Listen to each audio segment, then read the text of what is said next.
Namaskar.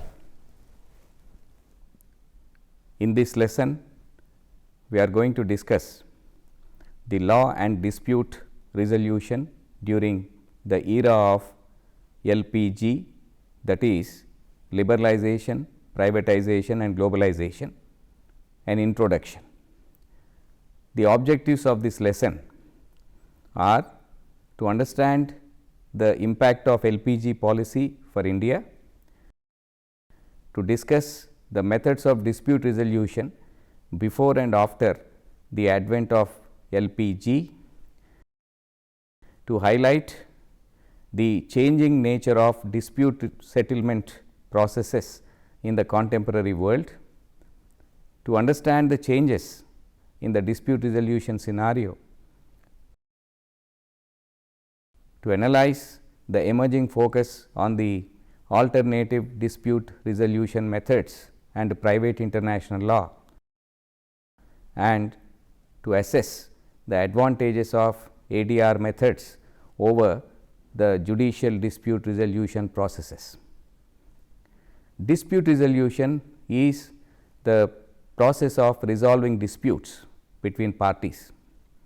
The term dispute resolution is also called conflict resolution, although conflicts are more deep rooted and lengthier compared to disputes. Dispute resolution methods help the resolution of claims between parties who can be citizens, corporations and governments.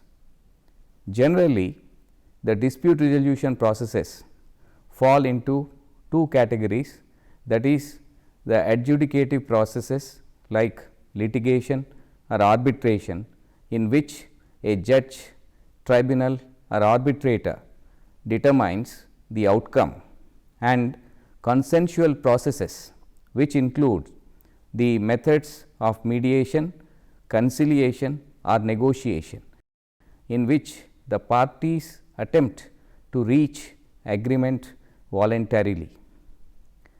After independence, the Indian economic system adopted the economic framework by combining the advantages of the capitalist and socialist economic systems. In 1991, India was hit with an economic crisis relating to its foreign debt. The government was not able to make repayments on its borrowings from abroad. Foreign exchange reserves dropped to very low levels, and the crisis was further compounded by rising prices of essential goods. All these led the government to introduce India's new economic policy measures, which changed the direction of our developmental strategies.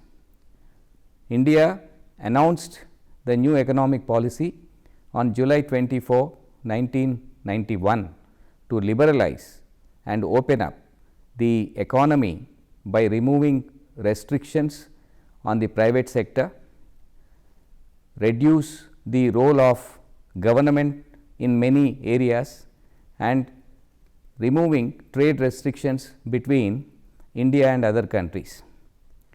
The new economic policy consisted of wide ranging economic reforms under the heads of LPG or liberalization, privatization and globalization. The thrust of the policies was towards creating a more competitive environment in the economy and removing the barriers to entry and growth of private firms by introducing stabilization measures and the structural reform measures. One of the offshoots of the new economic policy has been certain reforms introduced in the justice delivery system. Now, coming to the liberalization, privatization and globalization. Liberalization refers to the process of making policies less constraining of economic activity like foreign exchange deregulations, import liberalization, and also reduction of tariff or removal of non-tariff barriers. Liberalization of trade and investment regime was initiated to increase international competitiveness of industrial production and also foreign investments and technology into the economy.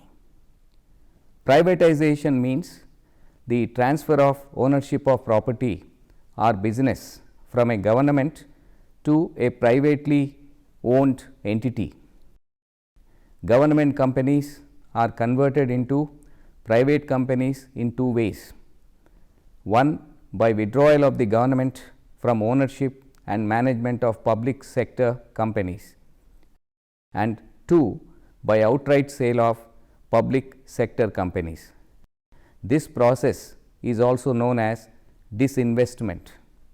Some public sector undertakings have been granted special status as Maharatnas, Navaratnas and Mini Ratnas. Globalization is generally understood to mean integration of the economy of the country with the world economy. It is a complex phenomenon. It refers to the expansion of economic activities across political boundaries of nation states.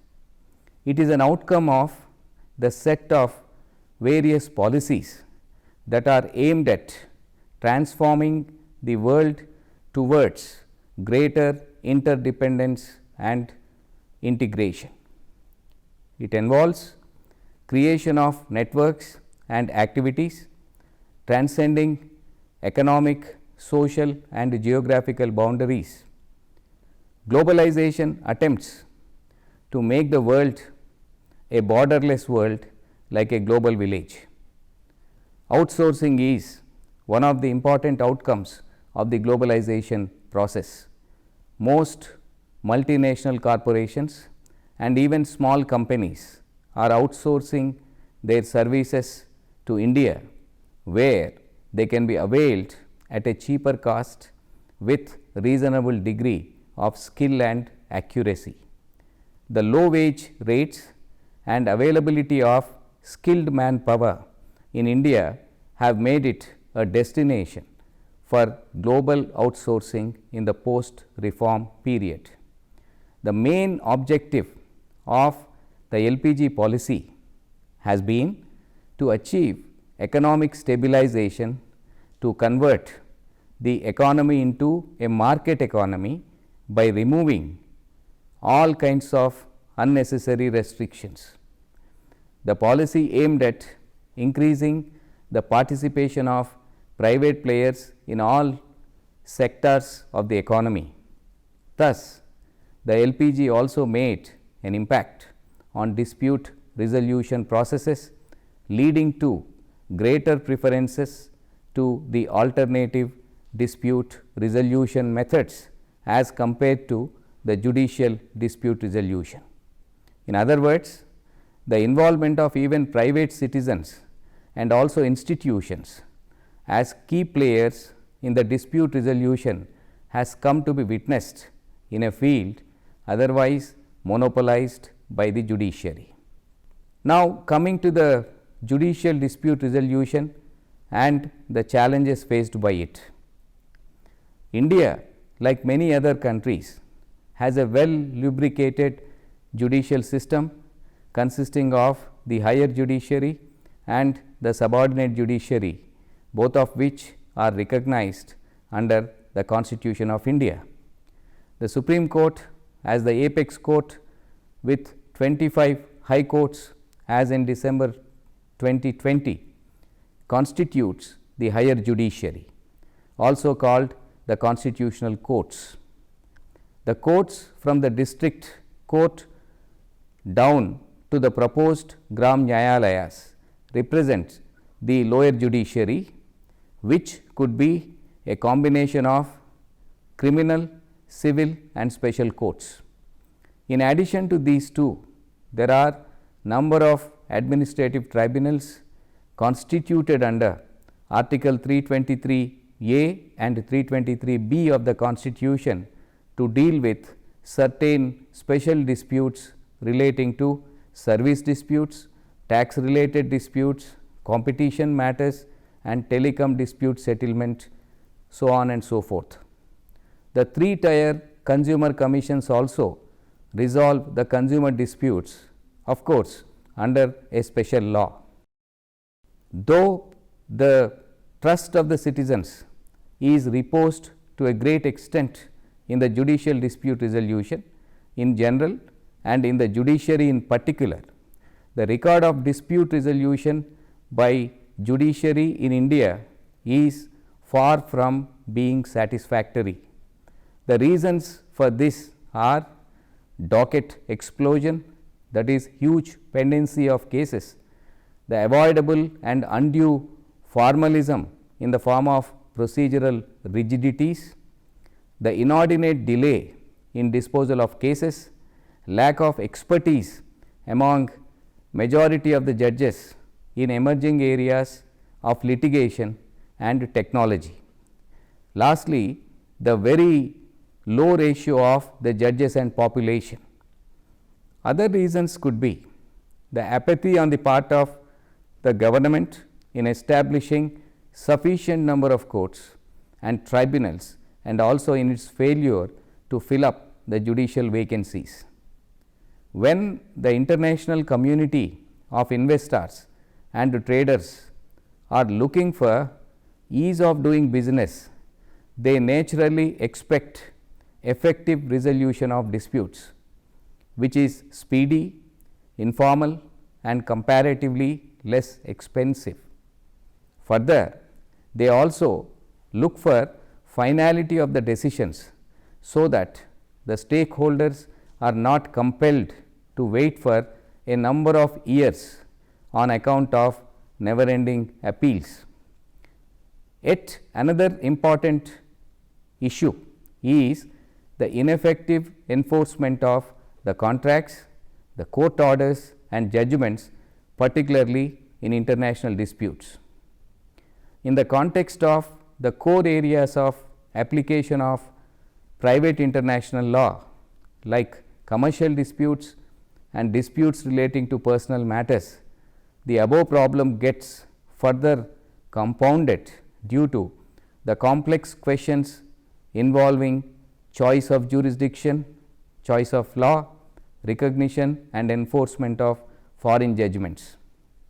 Naturally, the above factors have been influencing the litigants as well as the governments to institutionalize and strengthen alternative dispute resolution methods like arbitration, mediation or conciliation and negotiation. India is not an exception to the above phenomenon. After the advent of LPG, India has taken concrete steps to streamline the process of ADR mechanism under special laws like the Arbitration and Conciliation Act 1996, the Legal Services Authorities Act 1987 and also the Information and Technology Act 2000. This is in addition to the court annexed ADR system under section 89 of the Code of Civil Procedure 1908 and section 265A of the Code of Criminal Procedure 1973 relating to the concept of plea bargaining. Regarding the increasing importance of ADR in commercial disputes, India is aiming to become a $5 trillion economy by 2024 by providing a business friendly regulatory environment for both domestic and foreign investors. The World Bank's Ease of Doing Business report points out that India has made substantial gains in the rankings from 142 in 2014 to 63 in the year 2019. However, India ranks low at 163rd position in the area of enforcing contracts, where the average time for enforcing a contract stands at 1445 days with enforcement cost of 31% of the contract value. The delay in the judicial system has been a major drawback, holding India from becoming commercially preferable jurisdiction for enforcement of contracts and administration of justice. As on 14th December 2020, there were 3,64,31,660 cases pending before the district courts in India, out of which 98,89,464 are civil cases.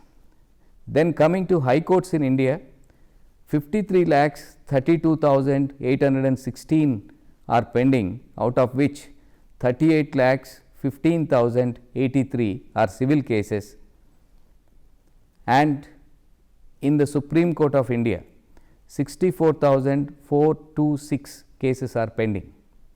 Along with the huge pendency of cases, the low judge population ratio in India, which is 19.78 per million, contributes for the delay in court litigation and docket explosion. The alternative dispute resolution mechanism, which consists of primarily negotiation, mediation, conciliation, arbitration and lok adalats, helps in supplementing and complementing the courts by providing an avenue for resolution of disputes outside the court system, and also in respect of international disputes by avoiding the complex questions of conflict of laws. Online dispute resolution ODR is the resolution of disputes using digital technology and ADR techniques that can help resolve disputes effectively and affordably. When we take a look at the international initiatives at dispute resolution, we find that the UN General Assembly, recognizing that disparities in national laws governing international trade created obstacles to the flow of trade, established the United Nations Commission on International Trade Law, that is UNCITRAL, in the year 1966 to play a more active role in reducing or removing these obstacles. UNCITRAL is a legal body having universal membership, specializing in commercial law reform worldwide, with the objective of modernization and harmonization of rules on international business. Working groups undertake the substantive preparatory work on topics on UNCITRAL's work program. Currently, there are 6 working groups, that is in the areas of micro, small and medium sized enterprises, arbitration and conciliation or dispute settlement, investor state dispute settlement reform, electronic commerce, insolvency law and judicial sale of ships. The UNCITRAL helps in drafting of international conventions and making model laws, basing on which the different countries can enact their domestic legislations in order to have harmonization on laws governing international trade. The international commercial arbitration establishes an international system for the development of a unique model for cross-border commercial disputes, avoiding the complexities of conflicts of jurisdiction and conflict of laws. International commercial arbitration is governed by a legal regime consisting of international arbitration conventions like the Geneva Protocol on Arbitration Clauses of 1923 and the Geneva Convention on the execution of foreign arbitral awards 1927, United Nations Convention on the Recognition and Enforcement of Foreign Arbitral Awards 1958, popularly known as the New York Convention, and the national legislations framed on the basis of the UNCITRAL model Law on International Commercial Arbitration 1985. The New York Convention forms the backbone of the international commercial arbitration mechanism, as it provides for the recognition of arbitration agreement, recognition and enforcement of foreign arbitral award rendered in a convention country in all the other convention countries. It is significant to note that 166 countries, including India, are signatories to the New York Convention. However, the Geneva Convention and Protocol have lost their significance due to the wider reach and acceptance of the New York Convention across the world.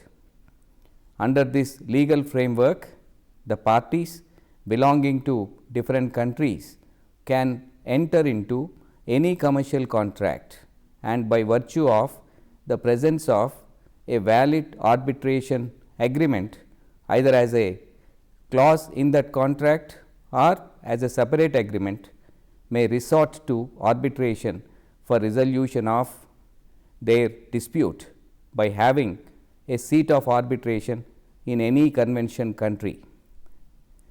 They can choose the applicable law and also enforce the award in any of the convention countries with least interference by national courts, except for recognition and enforcement of the award, and by taking assistance wherever required.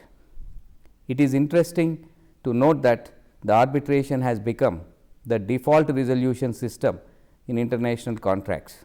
In the domain of international mediation, the United Nations Convention on International Settlement Agreements resulting from mediation, also known as Singapore Convention on Mediation, was adopted in December 2018, and it establishes a harmonized legal framework for the right to invoke settlement agreements as well as for their enforcement. This convention is an instrument for the facilitation of international trade and the promotion of mediation as an alternative and effective method of resolving trade disputes.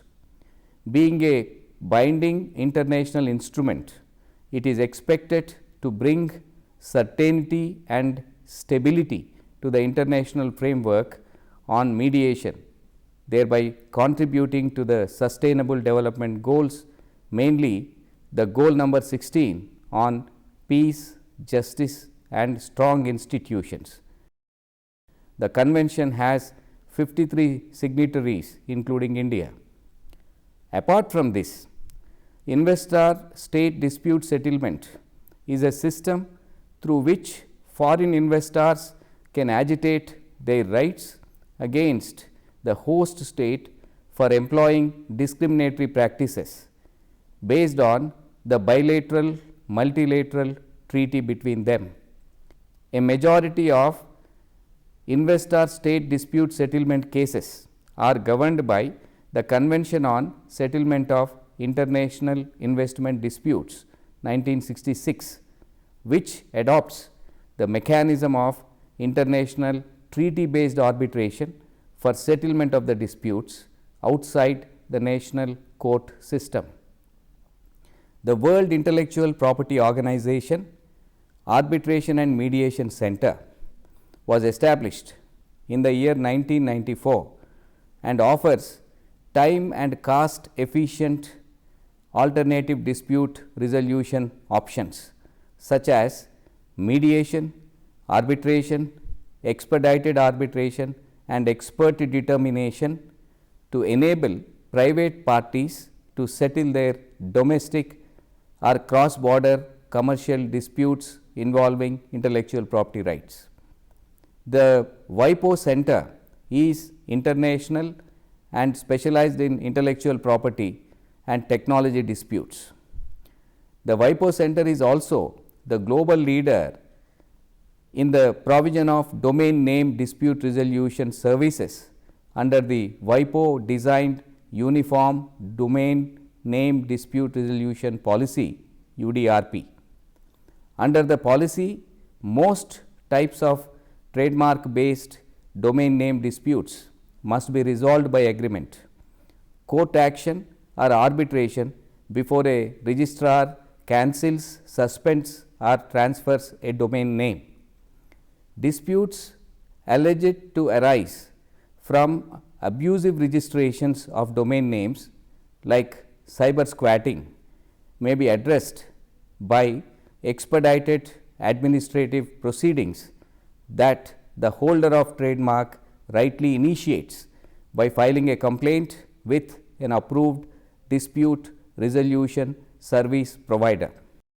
The Internet Corporation for Assigned Names and Numbers, popularly known as ICANN, plays an important role in the administration of UDRP. The General Council of the WTO convenes as the dispute settlement body DSB to deal with disputes between the WTO members. Such disputes may arise with respect to any agreement contained in the final act of the Uruguay round that is subject to the understanding on rules and procedures governing the settlement of disputes.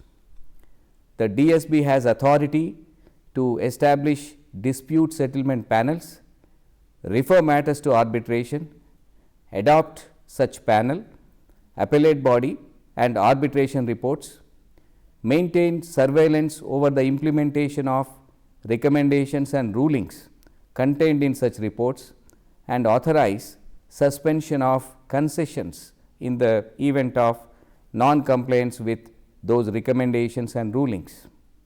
Regarding the growing importance of institutional arbitration, we can see that of late the institutional arbitration is gaining momentum. The parties may conduct the arbitration on their own accord, including framing out a detailed procedure for the administration of arbitration by way of ad hoc arbitration, or they may conveniently select an institution that has expertise in the domain of arbitration to administer the entire process by employing its resources as per its established institutional rules by way of institutional arbitration. Owing to the convenience and significance of administrative assistance provided by such institutions in a streamlined manner, institutional arbitration has gained prominence in recent times, particularly in commercial and international arbitration.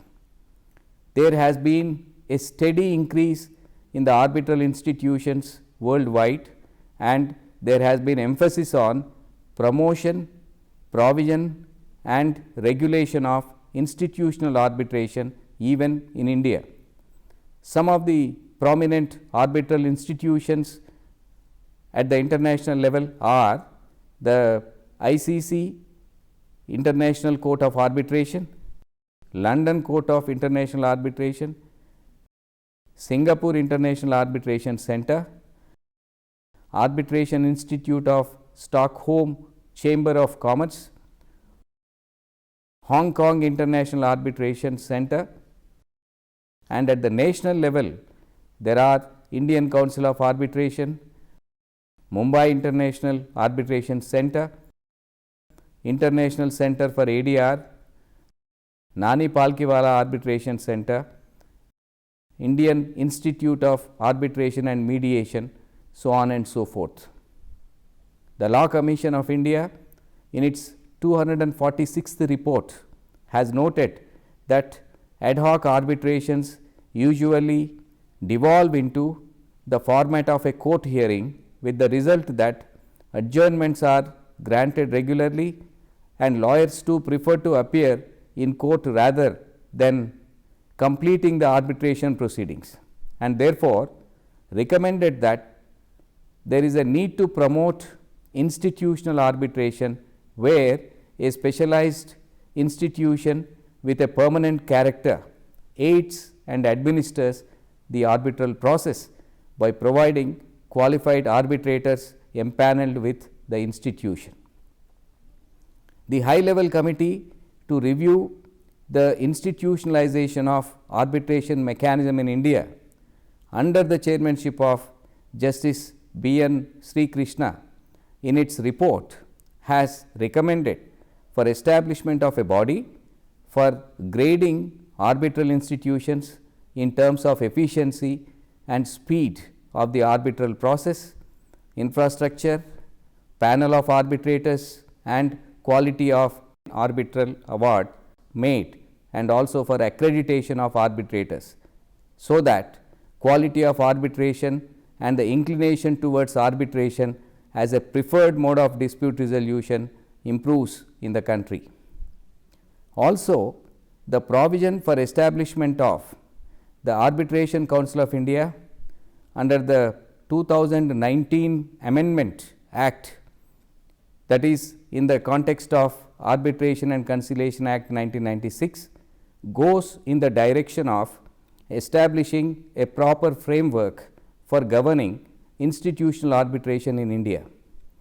The arbitral institutions provide facilities, assistance to the parties for the conduct of arbitration proceedings like appointment of arbitrators, maintaining a panel of experts and arbitrators, clerical assistance, case management facilities, hearing and conference rooms, provision of virtual platforms, transport and accommodation, etc., as a one stop for all arbitration related services. Now, coming to the other initiatives in India, commercial courts constitute an important development. For improving India's ranking in the ease of doing business, the Government of India has brought the Commercial Courts Act 2015 to establish commercial courts at the subordinate and commercial divisions in the High Court. These dealt with the commercial disputes of a specified value, that is Indian rupees 1 crore only or higher, but the specified value is now reduced to rupees 3 lakhs only. The reduction in pecuniary jurisdiction of commercial courts has affected adversely their functioning as per certain analysis. E-Court project in India has entered its phase 2 and is on the verge of introducing online courts and hearings. COVID-19 pandemic also has resulted in increased video conferencing and other facilities which are witnessed in the traditional courts. We can say that the information technology is put to effective use in this mechanism. This lesson has made an attempt to explain the new paradigm shift in dispute resolution in contemporary times. Though judicial dispute resolution cannot be replaced by the ADR systems, major shift towards the ADR mechanism is clearly seen in the light of recent developments, particularly after the 1990s, which witnessed the advent of liberalization, privatization and globalization. It is hoped that this lesson would pave to a better understanding of the private international law and the use of ADR systems for settlement of disputes. Thank you.